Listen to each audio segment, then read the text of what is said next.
Hi, I'm Rob. Welcome to Math Antics. We've already learned a little about how exponents and roots are used in arithmetic, and now it's time to learn the basics of how they're used in algebra. As you know, one of the main differences between arithmetic and algebra is that algebra involves unknown values and variables. In arithmetic, you might have the exponent 4 squared, but in algebra, you're more likely to see the exponent x squared. And when it comes to roots, instead of seeing the square root of 16, you might see the square root of x. Of course, one of the main goals in algebra is to figure out what those unknown values are. And we're going to learn a bit about how to do that in a minute. But first, we're going to learn something about exponents by looking at an important pattern in algebra. It's the pattern formed by the expression x to the nth power, where n is any integer. In this expression, x could be any number, but n can only be an integer. And to keep things simple in this video, we're only going to consider non-negative integers. That is, we'll limit n to be this set of numbers, 0, 1, 2, 3, and so on. If n is 0, then we have x to the 0th power. If n is 1, then we have x to the first power. If n is 2, then we have x to the second power, or x squared. If n is 3, then we have x to the third power, or x cubed.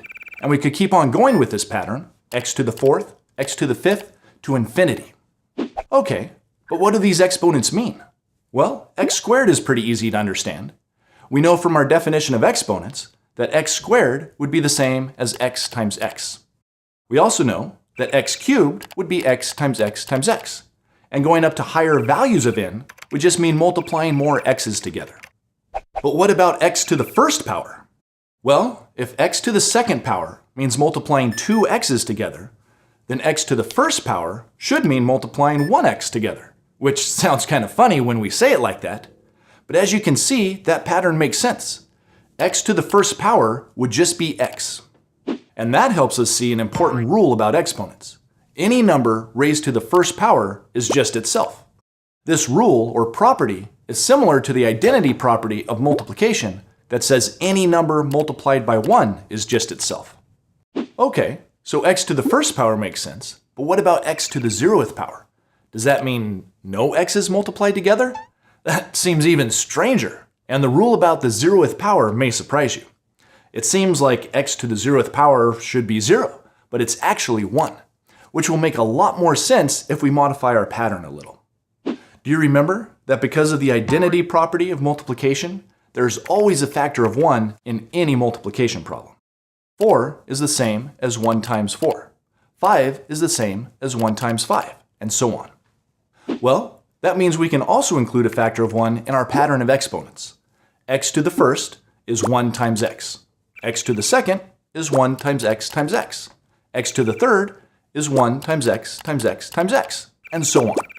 And if we continue that pattern the other direction, you'll see that there will be a 1 left there even when all the x's are gone. So now you know another important rule about exponents. Any number raised to the 0th power is just 1. Knowing these rules about exponents is important in algebra, and will help us when we talk about polynomials in the next video. But for the rest of this video, we're going to learn how to solve some really basic algebraic equations that involve exponents and roots. Let's start off with this equation. The square root of x equals 3. How do we solve for x in this equation? In other words, how do we figure out the value of x without just guessing the answer? Well, we know that the key to solving an algebraic equation is to get the unknown value all by itself on one side of the equal sign. And you might be thinking that in this equation, the x looks like it's already by itself. After all, there's no other numbers with it. But getting an unknown by itself means we need to isolate it from any other numbers and operators so that it's completely by itself. In this equation, that means we need to somehow get rid of the square root sign that the x is under. Aha! Need to get rid of that pesky square root sign, do you? Let's see, I'll just use my magic wand and... that usually works. Ah, I know.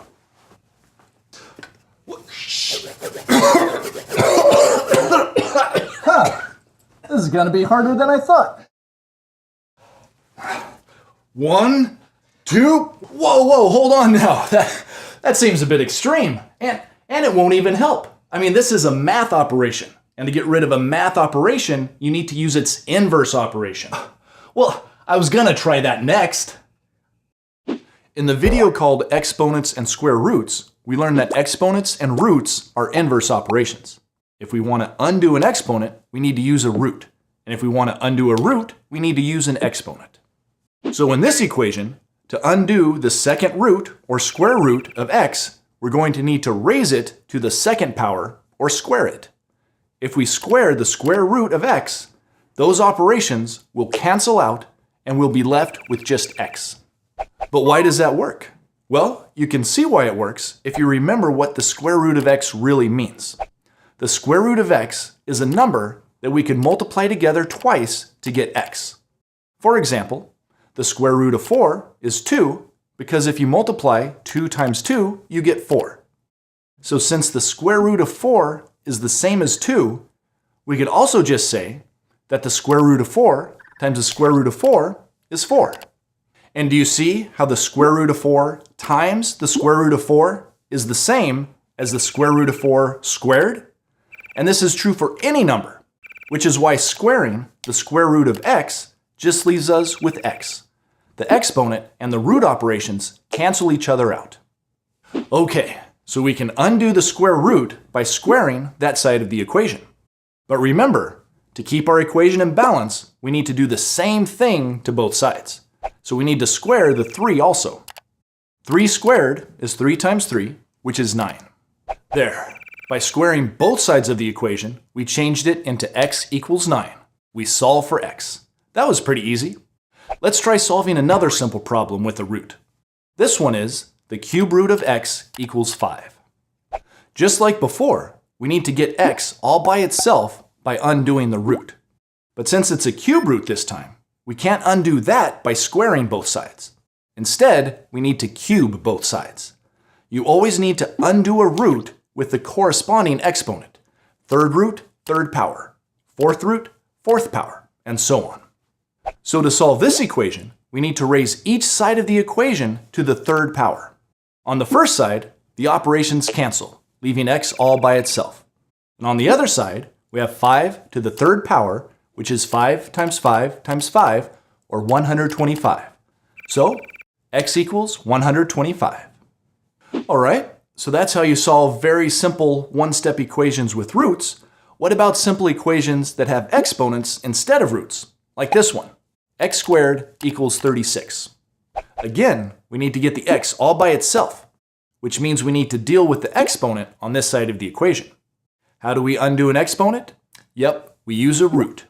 Since the x is being squared, if we take the square root of x squared, the operations will cancel out, leaving x all by itself. But why does that work? Well, think for a minute about what the square root of x squared would mean. It means that you need to figure out what number you can multiply together twice in order to get x squared. But that's easy. X times x is x squared, so that means that the square root of x squared is just x. So to solve this equation, we take the square root of both sides of the equation to keep things in balance. On the first side, the operations cancel out, leaving x all by itself. And on the other side, we have the square root of 36, which is 6. So the answer to this problem is x equals 6. Well, that's half of the answer anyway. This problem's actually a little more complicated than it looks at first, thanks to negative numbers. Do you remember in our video about multiplying and dividing integers? We learned that if you multiply two negative numbers together, the answer is actually positive. That turns out to be really important when it comes to roots, because it means that there's often more than one answer. For example, we know that the square root of 36 is 6 because multiplying 6 times 6 gives us 36. But because of that rule about negative numbers, negative 6 times negative 6 is also 36. So it would be just as correct to say that the square root of 36 is negative 6. So which is it? Is the square root of 36 6 or negative 6? The answer is both. This is an example of a simple algebraic equation that has two solutions. X could be 6 or x could be negative 6. X can't be both 6 and negative 6 at the same time. but you could substitute either value into the equation and it would make the equation true. So in algebra, when we have a situation like this, where the answer could be positive or negative, we use a special plus or minus sign that looks like this. X equals plus or minus 6. And we use it when we're finding even roots of a number, since we know that the answer could be positive or negative. But what about odd roots, like the cube root of a number? Like, what if we have to solve the equation x cubed equals 27? To solve this equation for x, we need to take the cube root of both sides. On the first side of the equation, the cube root will cancel out the cube operation that's being done to x, leaving x all by itself. And on the other side, we need to figure out the cube root of 27. Using a calculator, or just by knowing about the factors of 27, we see that the cube root of 27 is 3, because 3 times 3 times 3 is 27. So in this equation, we know that x equals 3. But what about negative numbers? Is x equals negative 3 also a valid solution to this equation? Nope, and here's why. If you multiply negative 3 times negative 3 times negative 3, the answer would be negative 27, not 27. So the cube root of 27 is 3, but not negative 3. In this case, there's only one solution. All right, in this video, we learned two important rules about exponents. We learned that any number raised to the 0th power equals 1, and that any number raised to the first power is just itself. We also learned how to solve very simple one-step equations involving exponents and roots. Since they're inverse operations, to undo a root, you use its corresponding exponent, and to undo an exponent, you use its corresponding root. Of course, there's a lot more to learn about exponents in algebra, but those are the basics. And to make sure you really understand them, it's important to practice by doing some exercise problems. As always, thanks for watching Mathantics, and I'll see you next time. Learn more at mathantics.com.